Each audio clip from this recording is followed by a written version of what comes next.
অনেক ভাই আছে এমন যারা নিজের বোনের হক নষ্ট করে, অনেক বাবা আছে এমন যারা তার মেয়ের হক নষ্ট করে, অনেক হাজবেন্ড আছে এমন যারা তার স্ত্রীর হক নষ্ট করে।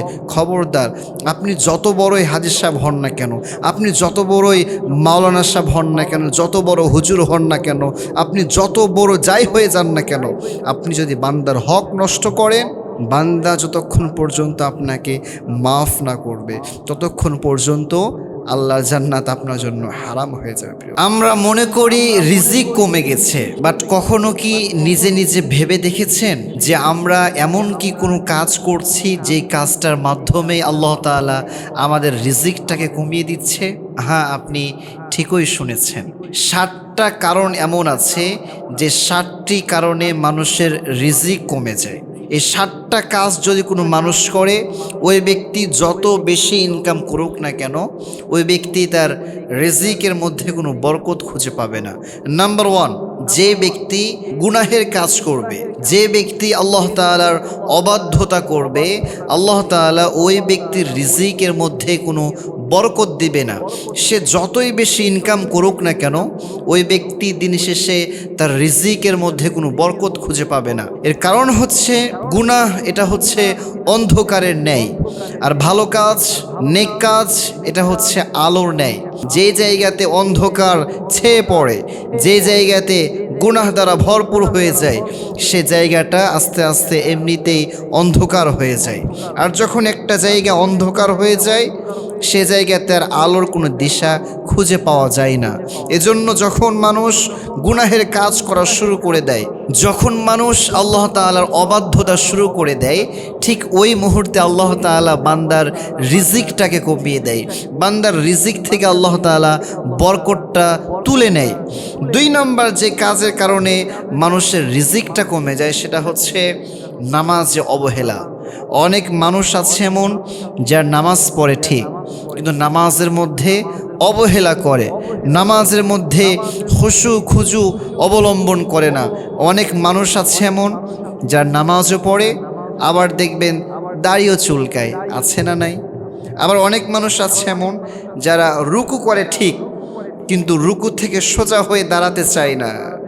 আবার অনেকে আছে এমন যারা সেজদা থেকে 2 সেজদার মাঝখানে যে সুন্দরভাবে বসা লাগে, সুন্দরভাবে তারা বসতে চায় না। না, এটা করবেন না। যখন আপনি নামাজ পড়বেন, উইথ রিল্যাক্স, ধীরস্থিরভাবে আপনি নামাজ পড়েন।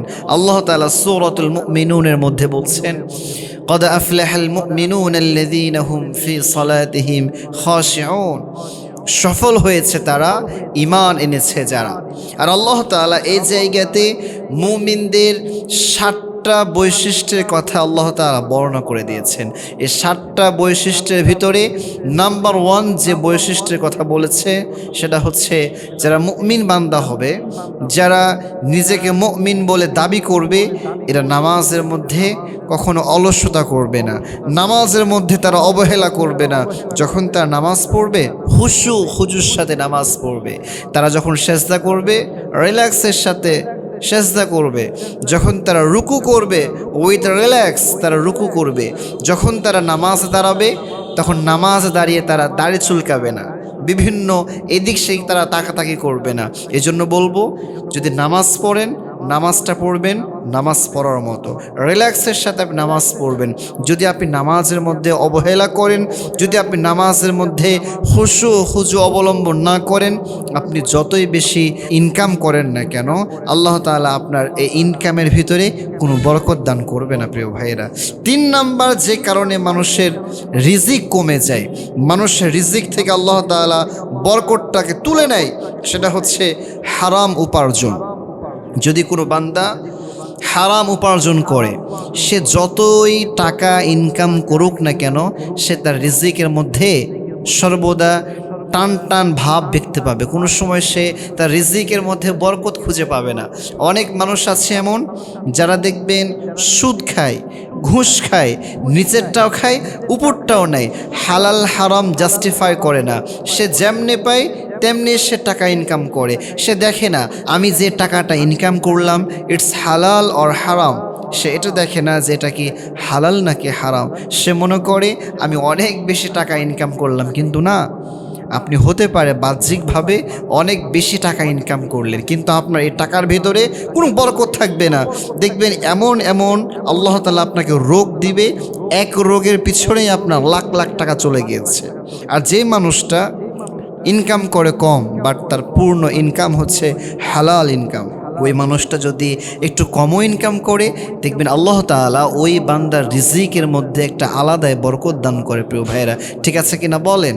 এজন্য যদি কোনো মানুষ হারাম উপার্জন করে, ওই ব্যক্তির রিজিকের মধ্যে আল্লাহ তাআলা কোনো বরকত দিবে না, সে কখনো বরকত খুঁজে পাবে না। এজন্য হারাম উপার্জন এটা অ্যাভয়েড করে চলতে হবে। 4 নম্বর যে কারণে মানুষের রিজিক কমে যায় সেটা হচ্ছে আত্মীয়তার সম্পর্ক ছিন্ন করা।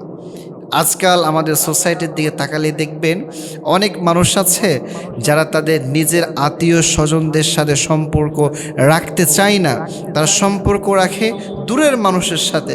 না, আপনি এটা করবেন না। হ্যাঁ, আপনি দূরের মানুষের সাথে সম্পর্ক রাখেন, ইটস টোটালি হালাল এবং এটার ভিতরে কোনো সমস্যাও নাই।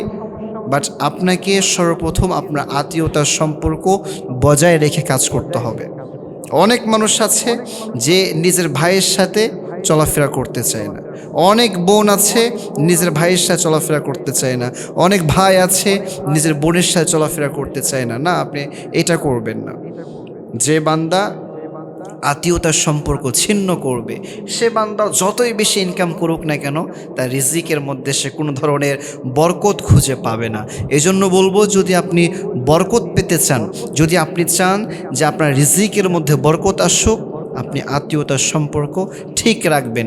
আর নবীজিও বলেছেন যে ওই ব্যক্তি জান্নাতে যাবে না যে ব্যক্তি আত্মীয়তার সম্পর্ক ছিন্ন করত। নাউজুবিল্লাহ পড়েন। তাহলে 4 নম্বর যে কারণে মানুষের রিজিক কমে যায় সেটা হচ্ছে আত্মীয়তার সম্পর্ক ছিন্ন করা।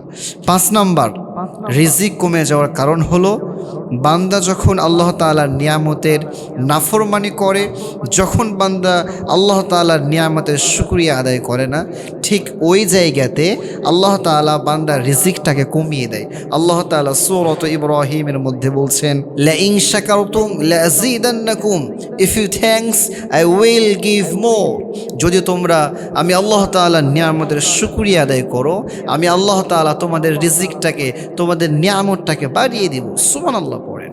ওয়ালা ইন কাফারতুম, আর খবরদার আমি আল্লাহ তাআলার নাফরমানি করো না, আমি আল্লাহ তাআলার নাশকুর করো না। যদি কোনো বান্দা আল্লাহ তাআলার নাশকুর করে, যদি কোনো বান্দা আল্লাহ তাআলার নাফরমানি করে, আল্লাহ তাআলা ওই ব্যক্তির রিজিকে যে একটা বরকত ছিল, সে বরকতটাকে আল্লাহ তাআলা তুলে নেবে। এজন্য আল্লাহ তাআলা আপনাকে যা দিয়েছে, যতটুকু দিয়েছে, এটা নিয়েই পড়বেন আলহামদুলিল্লাহ। আর নবীজি বলেছেন, আউয়ালু মান ইউদআ ইলাল জান্নাতি ইয়াউমাল কিয়ামা, in the day of judgment, কিয়ামতের ময়দানে আল্লাহ তাআলা ওই ব্যক্তিটাকেই সর্বপ্রথম জান্নাতের দিকে ডাকবেন।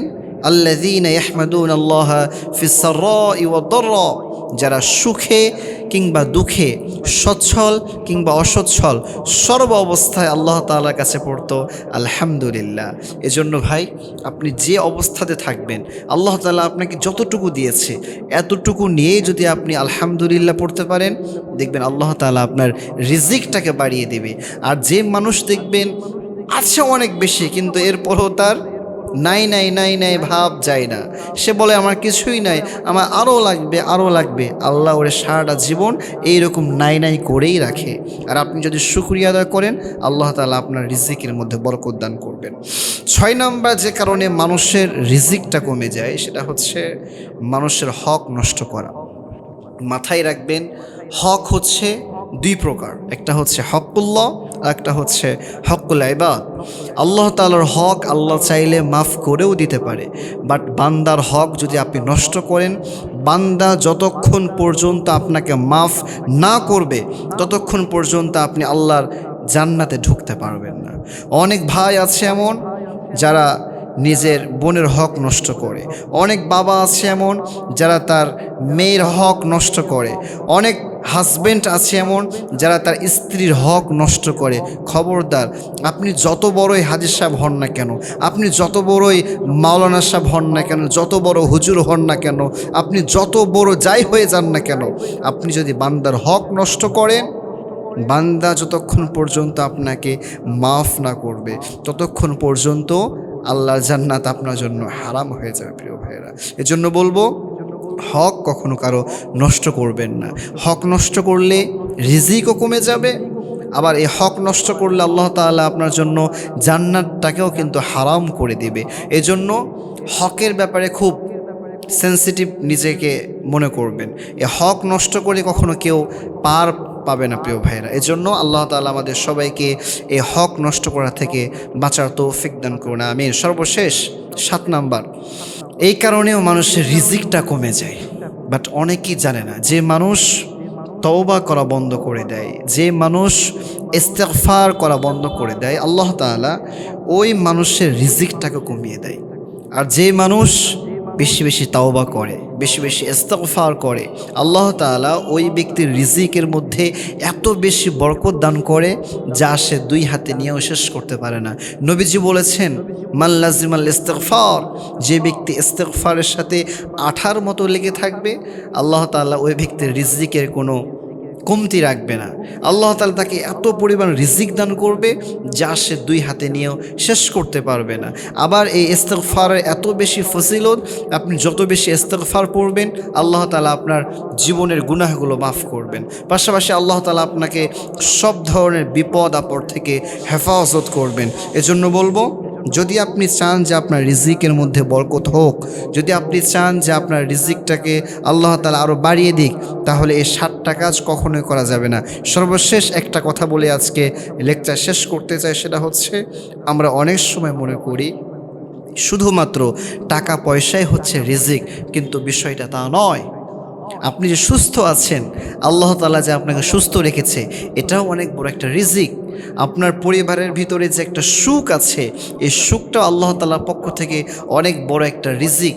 এজন্য কখনো ভাববেন না যে আপনার টাকা নাই, আপনার গাড়ি নাই, আপনার বাড়ি নাই, এজন্য আল্লাহ আপনাকে রিজিক দেয় না। না, আপনি যে সুস্থ আছেন, আপনি যে ভালো আছেন, এটা নিয়ে আপনি আলহামদুলিল্লাহ পড়বেন। আল্লাহ তাআলা আজকের এই 7টা বিষয় আমাদের সবাইকে অ্যাভয়েড করার তৌফিক দান করুন, আমিন।